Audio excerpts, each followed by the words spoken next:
it's really interesting. You hit on something. And I'm just wondering.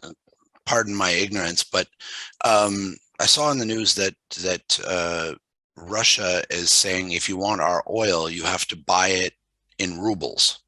So you have to purchase rubles. So it's, in other words, it's their way to try and strong arm other countries into giving them foreign exchange, US dollars or pounds. Now, do you think that that's going to have any kind of a destabilizing effect on say the currency markets or anything like that?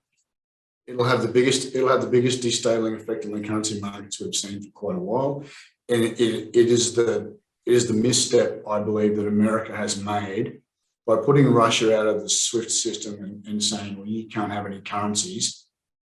Like, to survive, they have to trade, and people want to trade with them, and to take them outside the SWIFT system, because the SWIFT system, is basically the US is the denominated currency, and the US goes, no, you're locked out of that system. You can't use. Eventually, everyone learns how to trade without the US dollar, and so the US dollar doesn't become the number one anymore. And I think that if you look back in history, like at this point in time, I think in 10, 20 years time, look back and go, when did the US dollar collapse? Oh yeah, when they showed that it wasn't, that they forced Putin's hand and Russia's hand into not using it, and they survived, and therefore it's not required to be number one anymore, and things changed, and therefore, and then if you put, and then America tried to come in and prove that they were the biggest army, and that failed too, because by the time Russia and China joined together militarily, America hasn't got it.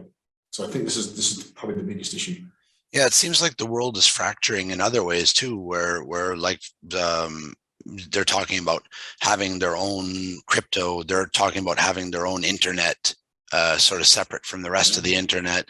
It may well be that the new Cold War is that there's one group of countries that has their own currency, their own trade system, their own ATM system, and their own internet over here, and then you've got the Americans and their friends over here, and I think that's bad for the world and bad for people's pocketbooks, don't you think?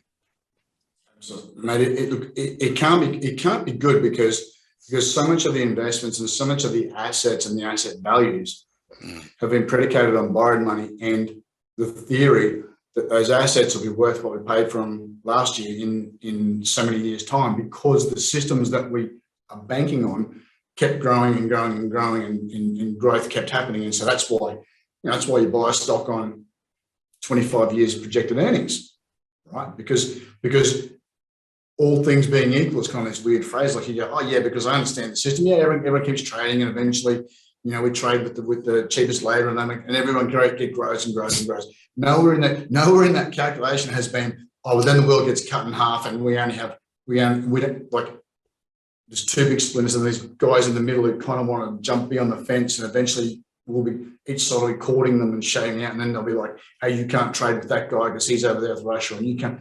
So all of a sudden, this the supply chains and drop shipping sort of classed like just in time style things that were predicated on projected profits. Well, projected profits won't be there, or they'll be a very different number, and so valuations have been placed on projected profits 5 years in the future based upon everything being stable. And if it's unstable, then projected profits aren't going to be realised, and therefore the valuations drop. Investors will bail out, and there'll be some other different things that will come on. Look, it's a crazy time. The fall of the West, or the beginning of the fall of the West, is what some people are saying. Look, man, I've read some stuff by Ray Dalio. Anyone out there who hasn't read Ray Dalio, he's really clever, billionaire investor, smart guy, and you should read some of his stuff.